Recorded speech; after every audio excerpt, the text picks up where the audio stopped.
Zoe, Yes, it's me. Anong ginagawa mo dito? dinala ko lang yung breakfast para sa daddy mo tsaka para dun sa secretary niya. Oh. So is this your new way of flirting with my dad? Bringing cheap food? Like you? In-order to sa akin ng daddy mo kagabi. Trabaho lang to, Zoe. Pagkatapos ko itong ihatid dito, aalis rin ako.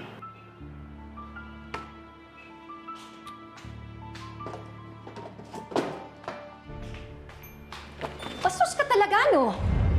Nag-iingat lang ako. Baka kung anong bakterya yung dala mo dyan. Maayos kitang hinarap. Hindi mo talaga kaya maging civil? Haharapin mo ko at sasalubungin mo ko na kabalditahan mo? You don't deserve anything less than that from me. Umalis ka na nga dito. Get the hell out! Alis! Yan. Isama mo yung mga basura mo.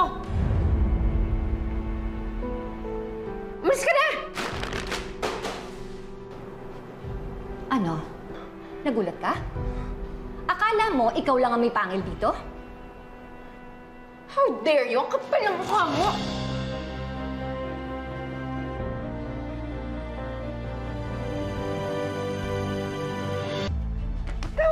Bitawan mo ako! Paano kung ayoko? Di magagawa ka? Alam mo, masyado ka na nag-e-enjoy dyan sa masama mong ugali.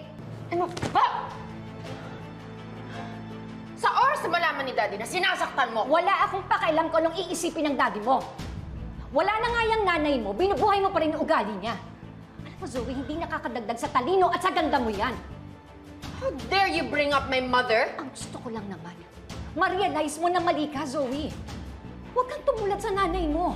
Kriminal na nga, kinamumuhian pa ng lahat. Ang kapal ng mukha mo ah! Ang kapal ng mukha mo, naintin siya? Kapit ka lang naman? Ikaw ang sumira sa buhay niya! Kaya siya naging kriminal dahil